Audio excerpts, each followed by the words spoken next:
there's a difference between sympathy and empathy, right? Sympathy is when you feel sorry for someone when they're going through something. Empathy is when you put yourself in their shoes and you can actually feel their emotions. And I would say that you might not be an empath per se, but you are definitely sensitive to energy. Energy is everything. It's through your auric field, and you're very sensitive to feeling other people's energies. And that's part of being an empath as well, because I can walk into a room and I can feel everyone's energy. I can tell who's in a good mood, who's in a bad mood. I can tell if there was just a fight that just happened. That energy sticks around in that area.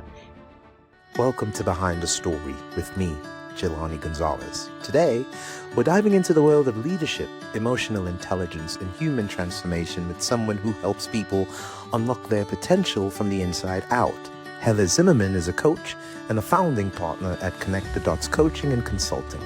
She's known for her ability to help people see themselves more clearly, cultivating self-awareness, elevating communication, rebuilding trust, and turning everyday teams into aligned, purpose-driven cultures. Her work blends neuroscience, emotional intelligence, and real-world business strategy. But her superpower is helping people shift the internal patterns that shape how they show up. Today, we're exploring the story behind all of that, how she learned these lessons, what she sees in leaders today, and the tools anyone can use to grow. Let's get into it. Heather, welcome to BTS. Thank you so much for having me. It's an absolute pleasure to be here. Thank you. It's an honor for me that you're here to share your story with me and with my audience. I'm sure it will be insightful and helpful. Where I want to start is, let's assume that somebody listening have not heard of you before and they don't know what you do. But I want to ask you the question in this way. Let's say we met socially and you introduce yourself, I introduce myself, and I asked you, Heather, what do you do? What's the answer to that question? That's easy. So I am an energy healer. I also am a channel. I do empowerment coaching, mostly in the spiritual realm, that kind of field. But I also have a master's in psychology. So I like to blend the science and the spirituality with a lot of the stuff that I do, especially with my healing sessions and my coaching and stuff. Heather, what do you mean when you say energy healer? Like, what does that entail? So everything is energy. Your energy, I'm energy. The chair you're sitting on is energy. Everything is made out of energy. So you have different energy centers throughout your body that kind of are related to different emotions, different physical aspects of your physical body. And energy can kind of get stuck in there, especially if you go through trauma or if you have, experiences from past lives even that you've carried over to this life. And there's a way through, if you've ever heard of an aura, which is kind of like you have your light body, but then you have your auric field around you. When people talk about your aura being certain colors, there's also different layers to that where you can kind of determine if there is stuck energy, and you can use different modalities. There's Reiki, I prefer inner child healing, but there's many different ways to kind of release that energy, which will help alleviate physical ailments, sicknesses, pain, different things like that. So when you talk about energy healing, are you talking about both healing physical and mental, or it's just one or the other? It's all related. So the energy is usually where it starts. And if you have a traumatic experience, say as a child or a young adult, and you don't deal with that and you just kind of bottle it up down inside, which a lot of us are prone to do, that energy is going to be stuck within you. So if you let it go and you bottle it up and you don't talk about it, you don't heal it, you don't cope with it, it's going to manifest in other ways. So then it can manifest in mental illness. It can manifest in physical ailments. Then you'll start seeing it in your dreams as well, because it's your body trying to tell you that that energy is there and that it needs to be addressed. So how do you make that determination? For example, let's say somebody comes to you and they say, I've got knee pain. And maybe they say I got it, I fell, or they thought they got it exercising or something. How do you determine the connection between whether it's just a simple physical injury or it's some injury connected to trauma? How do you determine that? So if it's something that you did physically, like you fell or bumped your knee against something. That's something completely different. This is Okay. stuff that you're not sure where the cause came from. Fibromyalgia is a good one. It's the physical ailments that you don't have a specific cause that you're completely aware of. Okay. So like some of the immunosuppressant diseases, like stuff like that, that they don't know why you got it, but it manifested somewhere in your body. You're talking more from that perspective. Yes, things like that. Cancer, certain other ones that don't have, like, you can't say, I fell down the stairs, or I was injured in a sporting event, something like that. It's all the ones that don't have, yeah, that specific physical cause. Like a direct correlation that you don't know. Obviously, there's people that are going to listen to that and be very skeptic about it. How do you handle or deal with the skeptics, or do you even have to? That depends. It's a very individualized kind of interaction because everybody's skeptical for a different reason. So I would approach it very differently depending on why. But I'm very open to conversation about it because I like to learn and I like to understand what other people's perspectives are and why they feel the way they do. And all I ask is the same respect in return. Don't just shut me down. Like, at least listen to what I have to say. And maybe through talking about your own personal experiences with things, we can maybe find some common ground. And then maybe if there is something that you have that you're not sure about, as far as like physical pain or something, that we could explore that together and just see what happens. Just having an open mind is basically the best thing for that. When you look back at the beginning for you in your career, when did you know this was your calling? How were you drawn to this? Was there a pivotal, like an inflection point in your life or a pivot? Like, how did you know this is my lane? So I went through a lot of trauma myself growing up. I was an empath also, that I didn't really know what was going on. So I spent a lot of time turning my emotions off. So there was a lot of stuff that I had to work through, but I started becoming this person I didn't recognize, and I started looking for answers. What is the meaning of life? Why are we here? All of that. And through this period, I was going to school to be, I have a master's degree in psychology, like I said, but my ultimate plan was to go to med school because I wanted to be a child psychiatrist. I wanted Okay. to open an in and out patient center for kids, and I didn't want to have to pay someone else to write prescriptions because I don't believe that prescriptions are the ultimate answer. So I wanted to have more control of that. But I decided to take a more holistic approach as my spiritual journey continued, and decided that energy healing was a better route for me. And to be able to tie that psychology background with the spiritual and dealing with energy as well as the mental and emotional states has been just absolutely rewarding. And I don't regret that decision whatsoever. You mentioned being an empath, and I want to ask you specifically a few things about that. I don't Okay. think I'm an empath. And the reason I say I don't think I am is because I want to ask you what's your definition of it. But before I do, the reason I say I don't think I am, but I feel things is, for example, if I get close to people, I always joke and say, hey, I'm not a psychic, but I can sense you. So I Hmm. keep people at a distance because I can't handle it. If someone does not well and they're close to me, I feel sick, Hmm. literally. And I'll give you an example. Years ago, one of my best friends, we've been friends for about 25 years. We were very athletic, very fit, and we were training together. And I was in one category of fitness and he wasn't. And we were doing the exact same things, eating the same way, training the same way. And I just said, I don't feel like you're okay. Something is wrong. I don't know what it is. Something is wrong. He went to the doctor and he had cancer. There was no signs. He had no symptoms, no nothing, right?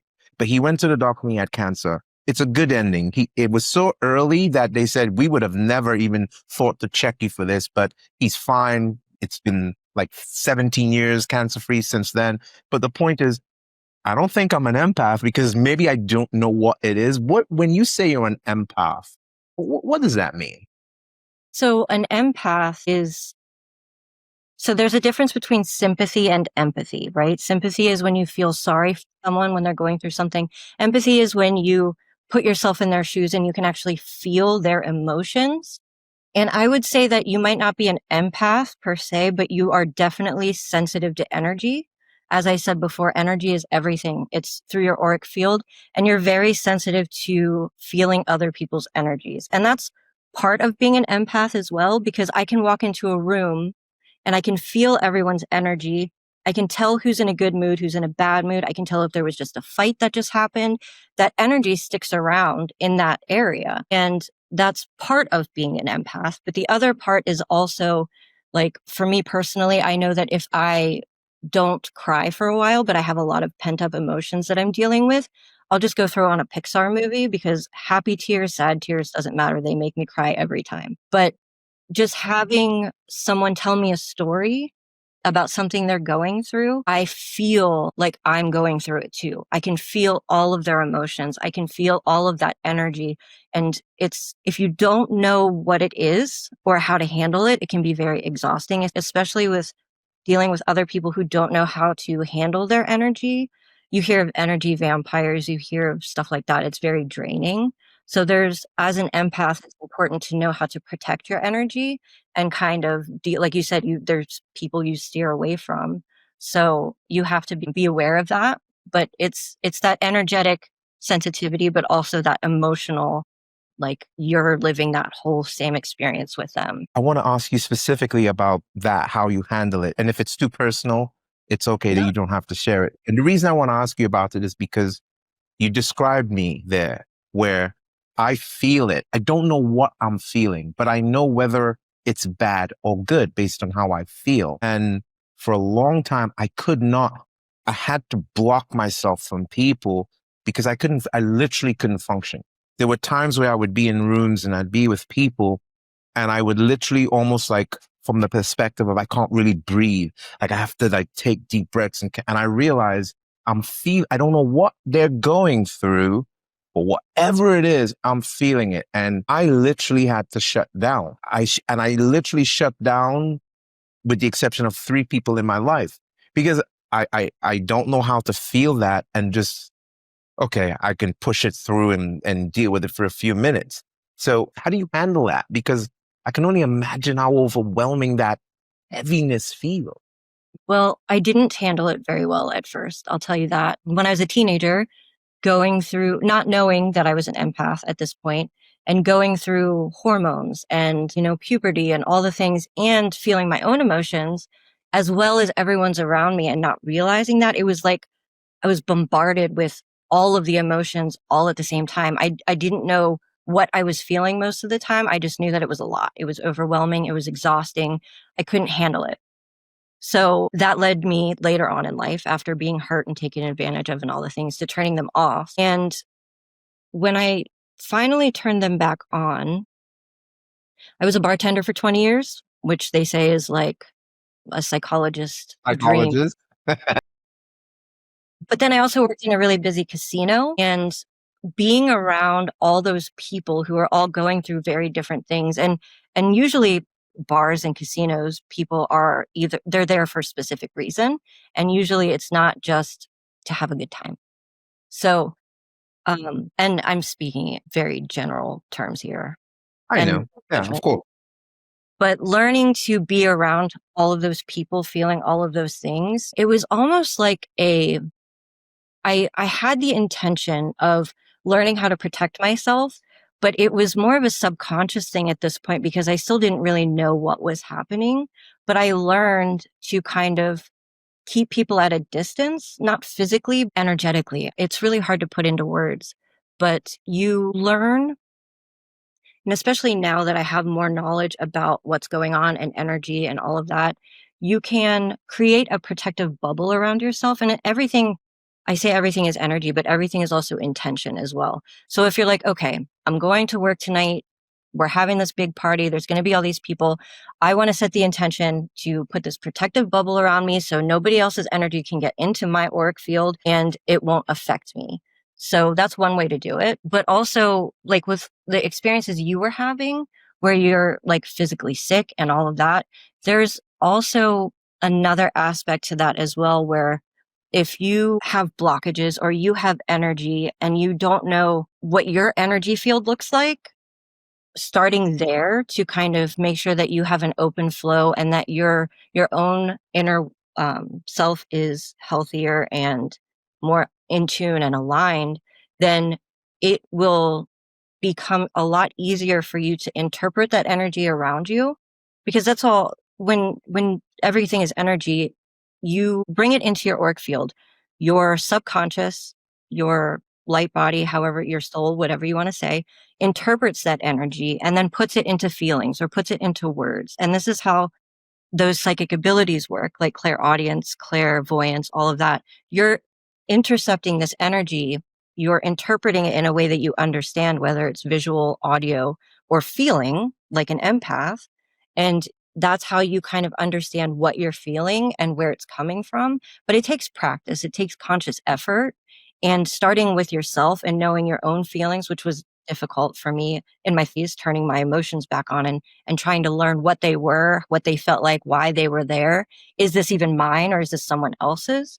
It's a process, but it takes practice, it takes conscious thinking about it, and it gets easier as time goes on. Can you go back to the moment when you actually realized you were an empath and you became aware of it? Because obviously you probably were that from the time you were conceived, obviously. But I wonder if in your life you've traced back to the moment when you're like, oh, that's what it is. For me, I traced it back to when my mom died.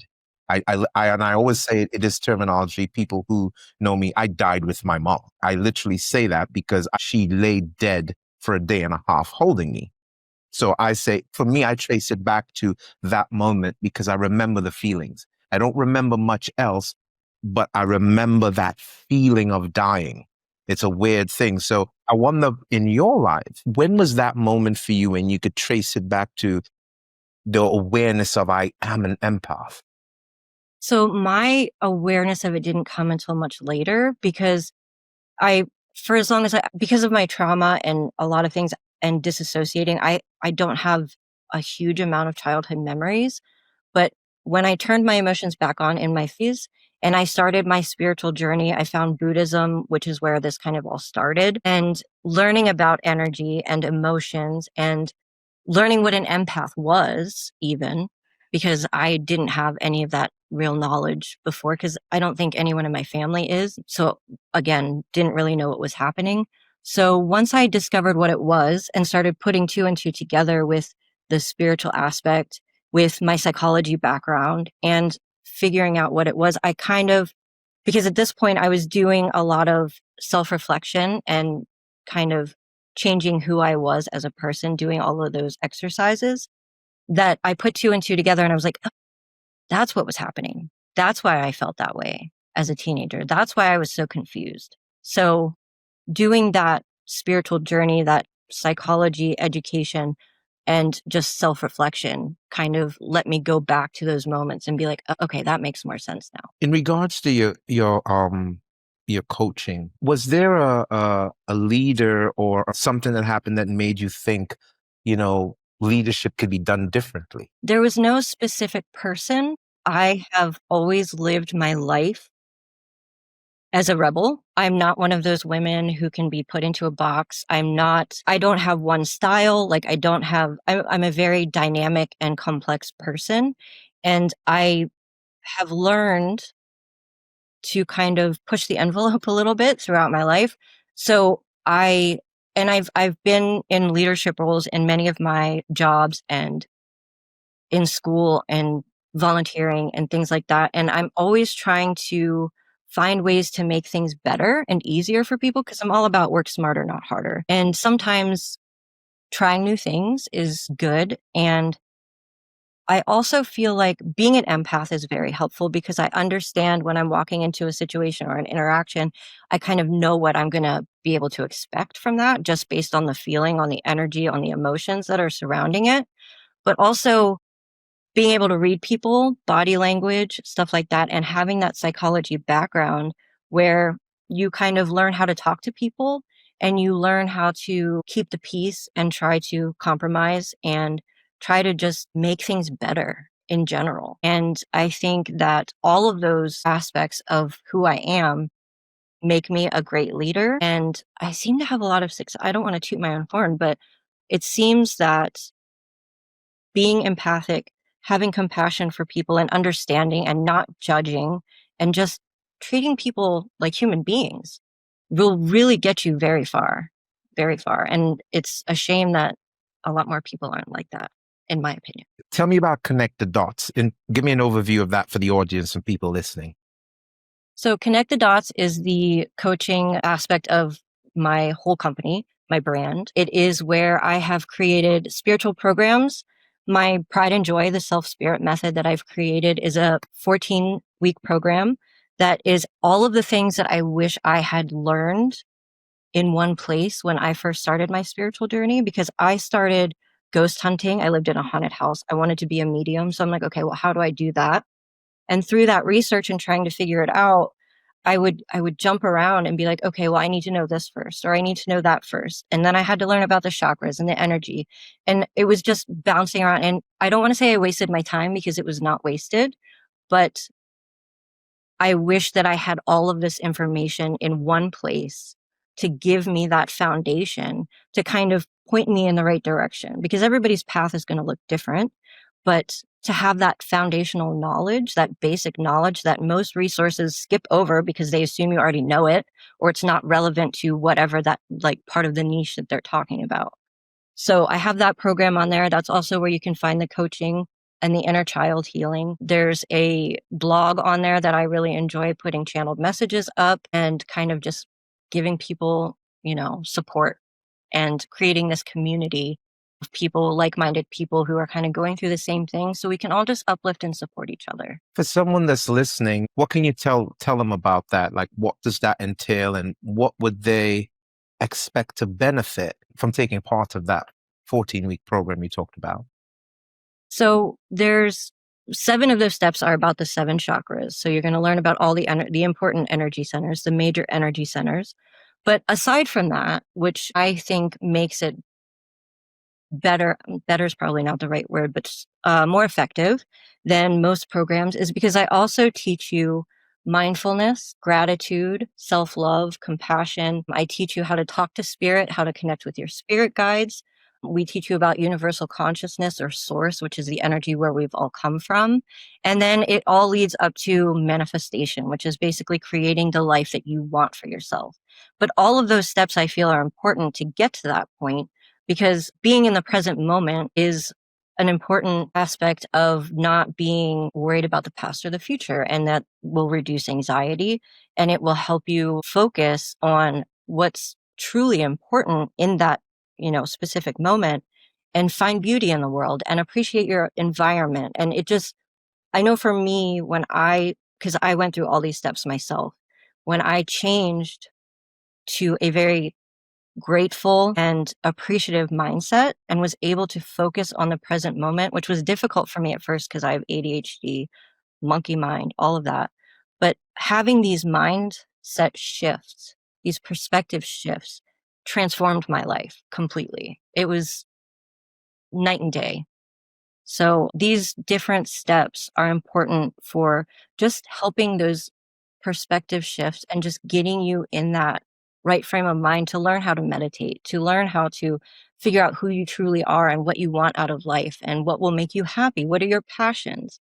All of that kind of stuff. There are so many people online these days talking about they're a coach and they're a life coach and then they're this coach. And I just want a lot of them talk about, transformation, but you specifically, from what I read about Connect the Dots, you specifically emphasize internal behavior patterns. And I wonder what helped you to discover that this is where the real change happens. Again, the psychology background helped a lot.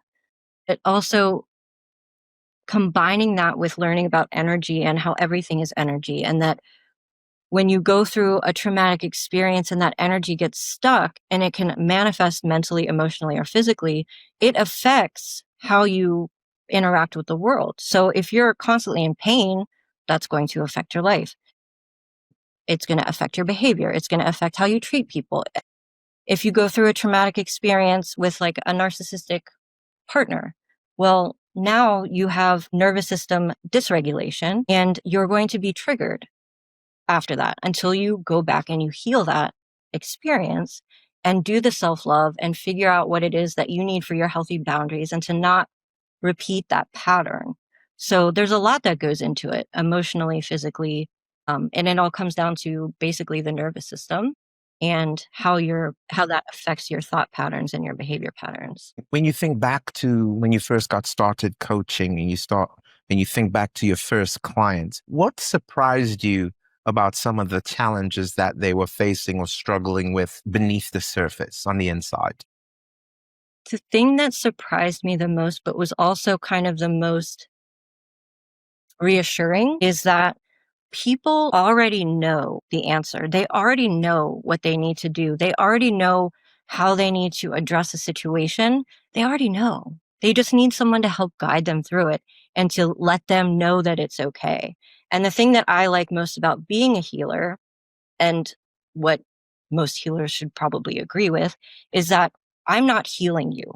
I'm not doing the work for you. I'm giving you a safe space with no judgments, no bias, a safe space to be able to guide you through your own healing, because you already know what you need to do. You already know. And yes, it is work, but I'm someone who's giving you the permission to do it, giving you the safe space to bring it up, cry, whatever you need to do, yell, scream, punch a pillow, it doesn't matter. Whatever you need to do to get through that, that's what I'm here for. And all I'm doing is offering guidance to kind of steer you in the right direction so that you're not getting angry or resentful or having any of those residual negative or low vibrational attachments to these things. We're releasing all of it, and we're going to do the mind shift, perspective shifts, and look at it from a different way so that we can turn all of these negative things into a more positive and move forward with your life. In your work with emotional intelligence, what's one misconception that people have about that you constantly find yourself correcting? The fact that intelligence is even part of the label. I'm not a big fan of labels because depending on the words that you use, there's stigma behind them or impressions behind that people think about. It's a trigger, basically, just another trigger. So the fact that intelligence is even part of that kind of gives people this idea that, oh, if I don't know what my emotions are, or if I don't feel my emotions, or I don't talk about my emotions, then I'm not intelligent. That's not what it is. It has nothing to do with your intelligence level. It's about knowing what your emotions are, how they feel, are they yours or not?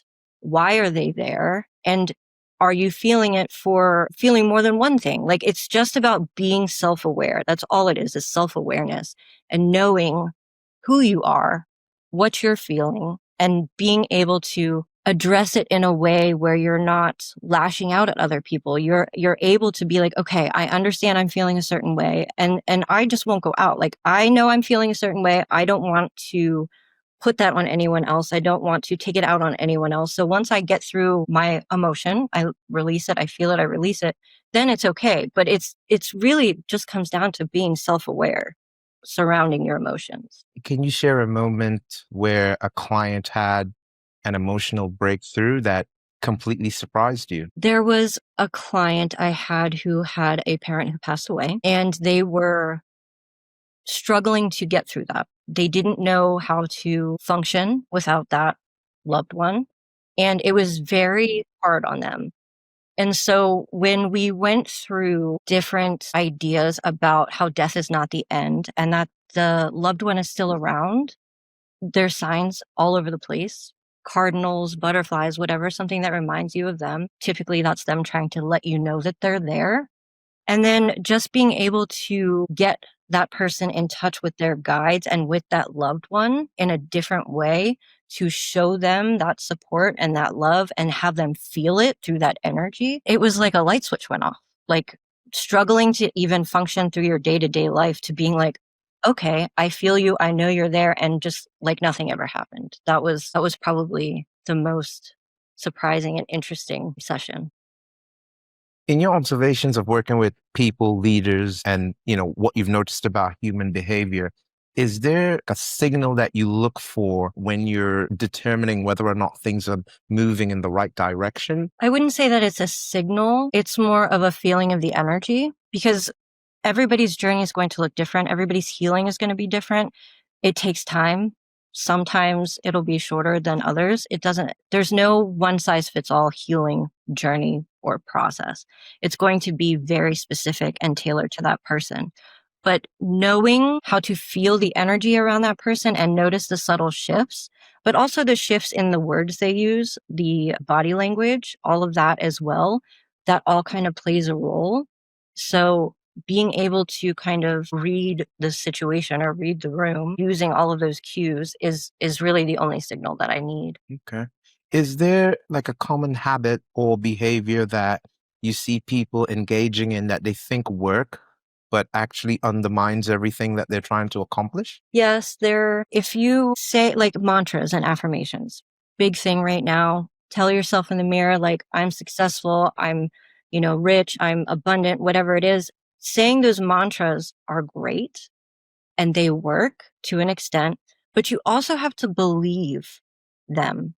And people say fake it till you make it, which sometimes that's sufficient, sometimes it's not. But the more you say it, the psychology behind it is that you'll start to believe it.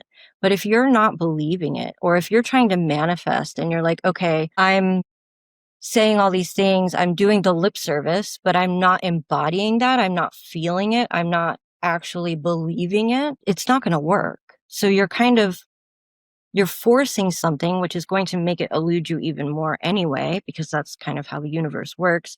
But also you're doing the work on the surface. You're not actually doing the work. And I feel like a lot of people are so tied up, especially now in the society that we live in, they're so tied up with finding the easy fix and that pill, that magic pill, or that overnight, 3 ways to do whatever, XYZ, that they're not actually looking at the problem from that entire perspective, that entire viewpoint to actually make those things work. Okay. I've read that your approach includes identifying patterns that people, repeat unconsciously.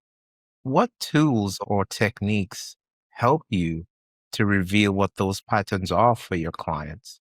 Talking to them like, okay, if you're coming to me because you're having an issue with getting promoted at your job.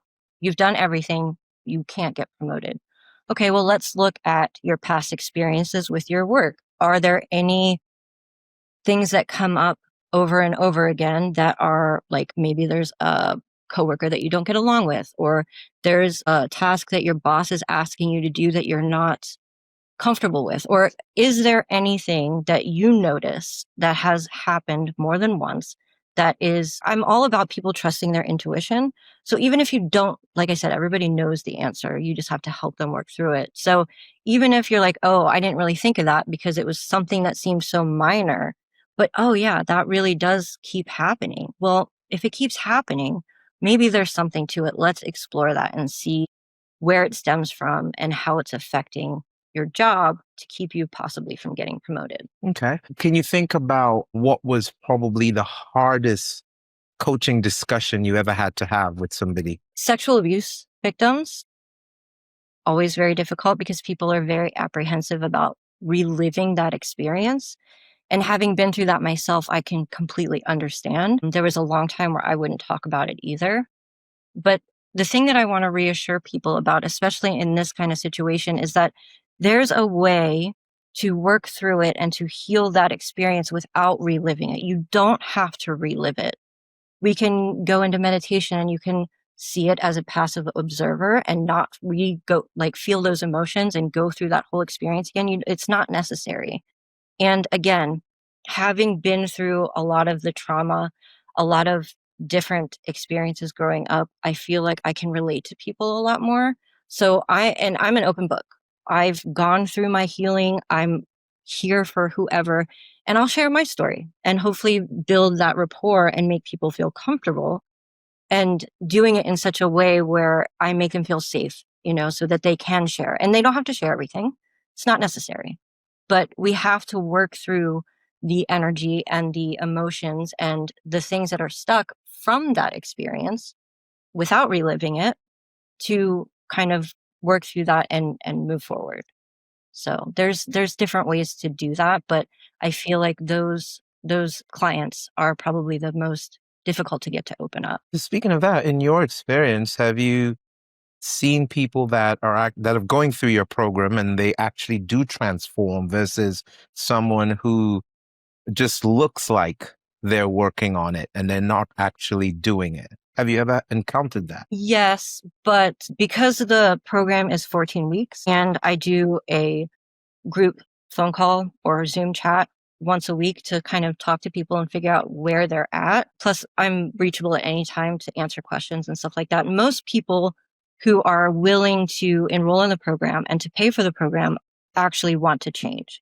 So this isn't like a free thing where anybody like free webinar, sign up for this, and then they never show up. It's more involved than that.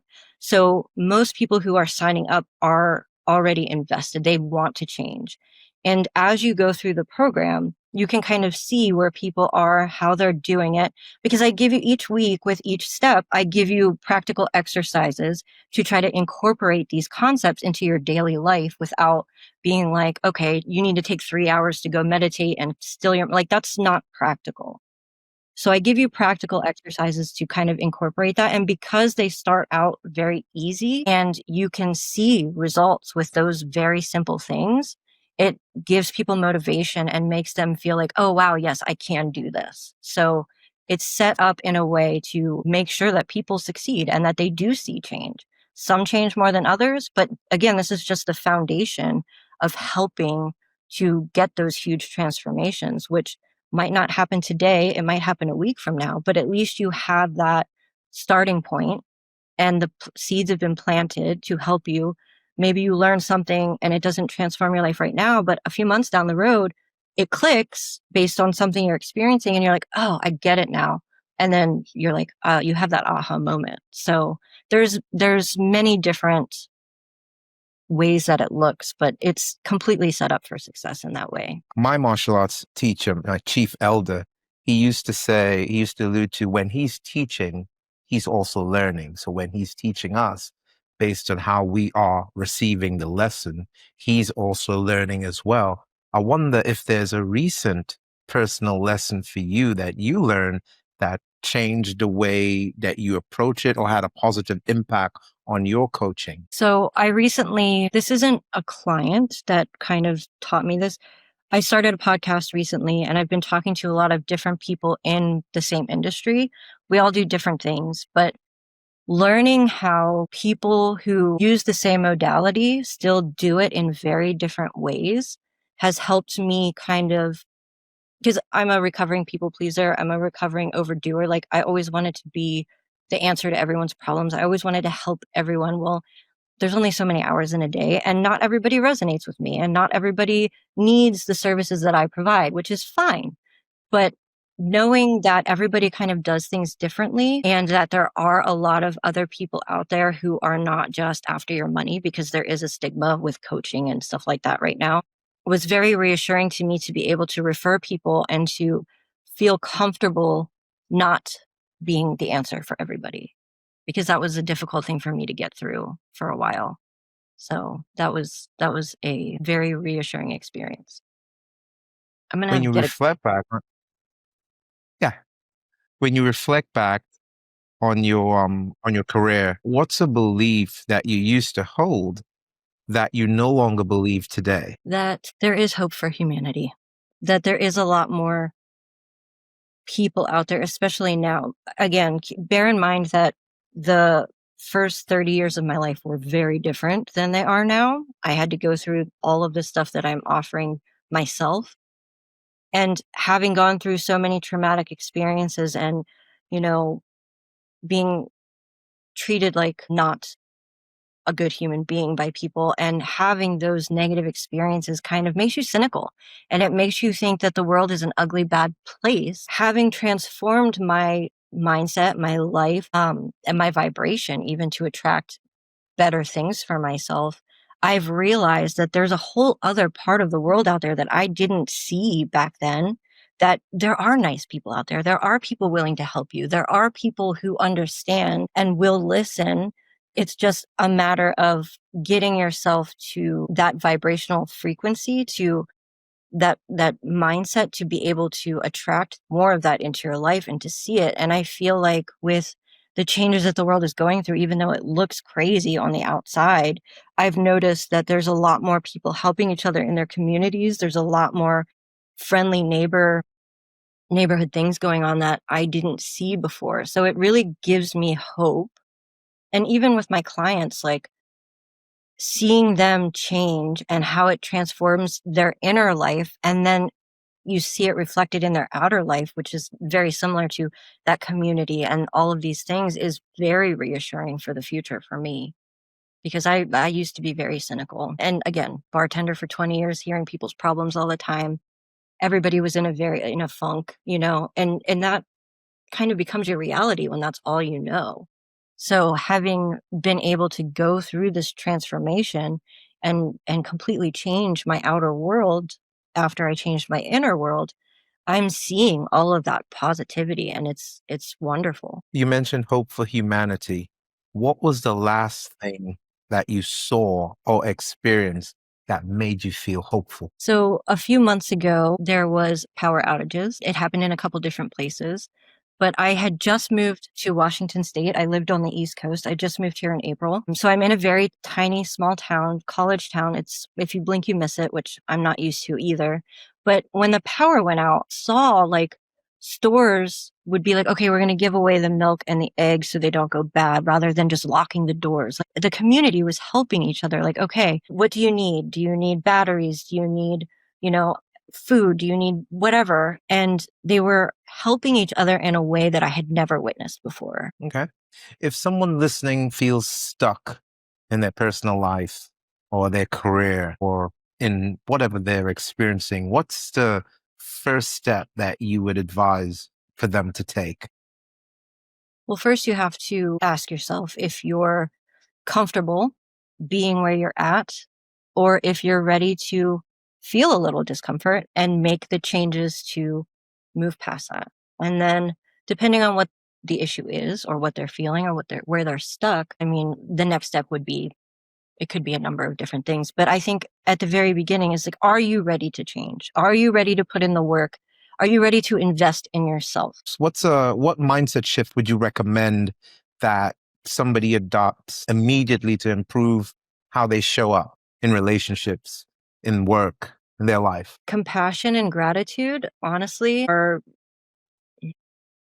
probably the biggest ones that I would recommend. And it sounds easy, the words sound easy, but to actually embody that in your everyday life can be challenging. It can be, it takes conscious effort to make it a lifestyle. But just treating people with understanding and not judging them and letting them talk and actually listening rather than just thinking about what you want to say next, actively listening can really change a lot of things, especially in your relationships, in your career, whatever it is.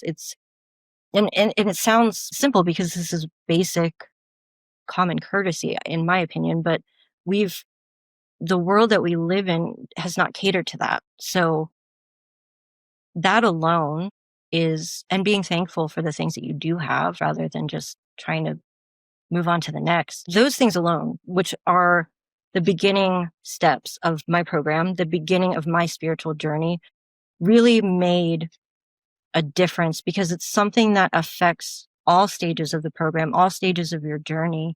And it's a great stepping stone to transforming your life. And it's one of the easiest things to see results from because it's so profound, even though it sounds simple, it's so profound that you will see results almost immediately because people aren't used to being treated that way. So when you do, it's like, well, thank you. Thank you. You mentioned Buddhism earlier, and I'm asking you this question, not a religious question, but when you mentioned Buddhism, I had this thought and I thought I'd ask you later on. What's your approach or your thought process around prayer, if it's something you even do or consider?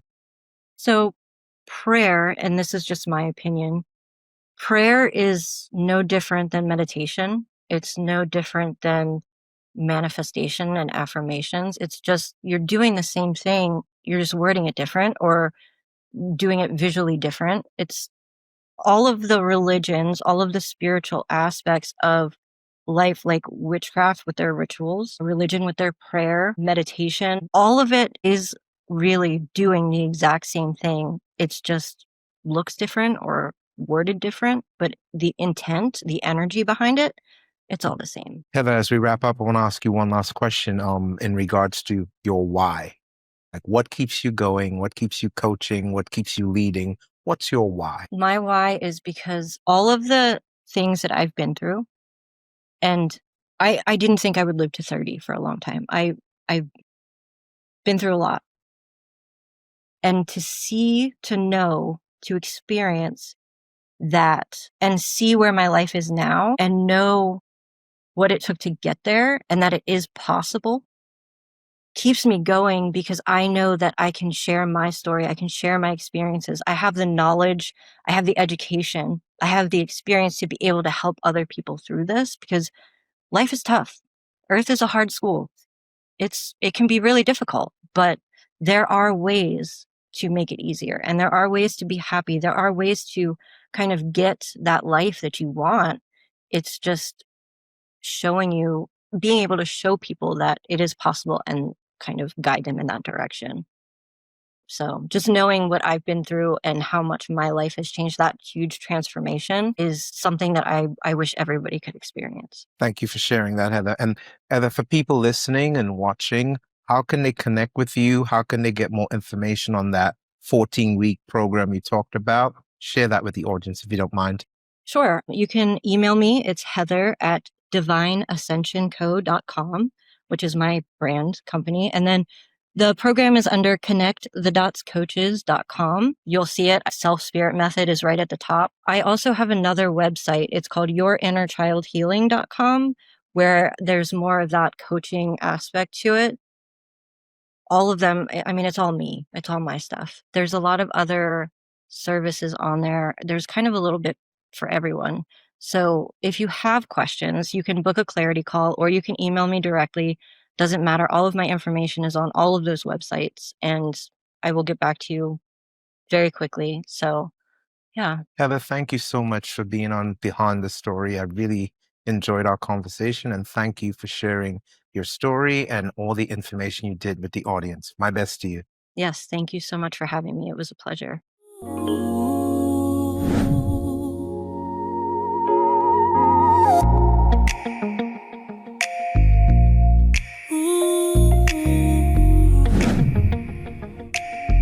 Behind the Story.